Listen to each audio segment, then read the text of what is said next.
حضرت صلی اللہ علیہ وسلم اپنے حجرے سے نکلے، لوگوں کو شب قدر بتانا چاہتے تھے وہ کون سی رات ہے۔ اتنے میں دو مسلمان آپس میں لڑ پڑے۔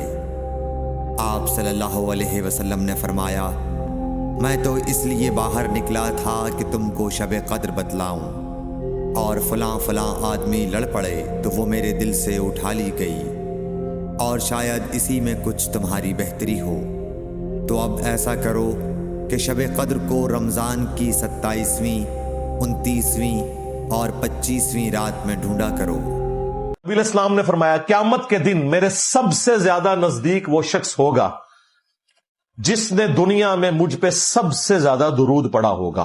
اللہم صلی علی محمد وعلی آل محمد۔ تو آپ نے فرمایا اگر تم صرف درود ہی پڑھو گے تو اللہ تعالیٰ تمہاری ساری دعائیں بھی قبول کر لے گا اور تمہارے گناہوں کی بھی مغفرت کر دے گا۔ صلو علی محمد وعلی محمد، اللہم صلی علی محمد وعلی آل محمد۔ مسجد نبوی کا صحن تھا اور ایک شخص کونے میں بیٹھ کے دعا مانگ رہا ہے۔ ذرا اس کے دعا کے لفظ سنیے۔ اللہم انی اسألک بانک انت اللہ، اے اللہ میں تجھ سے اس لیے مانگتا ہوں کہ تو میرا اللہ جو ہے۔ ذرا غور کیجئے، میرے والد گرامی فرماتے تھے کہ بیٹا باپ سے کہے کہ ابا جی میں آپ سے اس لیے مانگ رہا ہوں کہ آپ میرے ابو جو ہیں، تو باپ کو اپنا وجود بیچ کے بھی دینا پڑا تو اس کی ڈیمانڈ پوری کرے گا، جو اس نے لفظ ہی ایسا کہہ دیا۔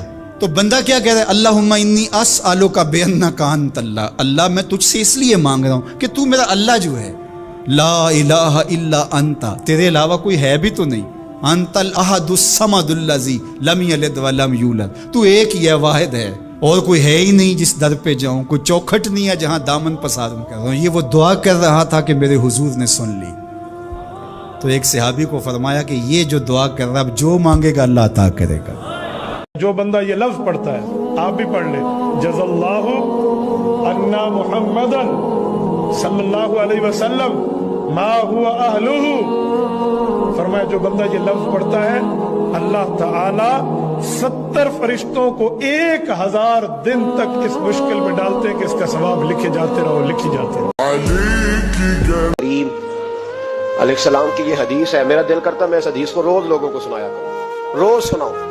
امام جلال الدین سیوطی نے لکھی ہے، اللہ کے رسول ایک دن فرمانے لگے فتح مکہ کے بعد، حضور آئے تو مسجد بھری ہوئی تھی، پہلے چند لوگ ہوتے تھے، اب فتح مکہ کے بعد بھر گئی مسجد۔ حضور تشریف لائے تو صحابہ اٹھ کے کھڑے ہو گئے، حضور نے شان و شوکت دیکھی، مقام دیکھا اللہ کا دیا ہوا، تو محبوب رونے لگے۔ نماز مکمل ہوئی تو صحابہ نے عرض کی حضور آج آپ رونے لگے نماز کے وقت، کیا ہوا؟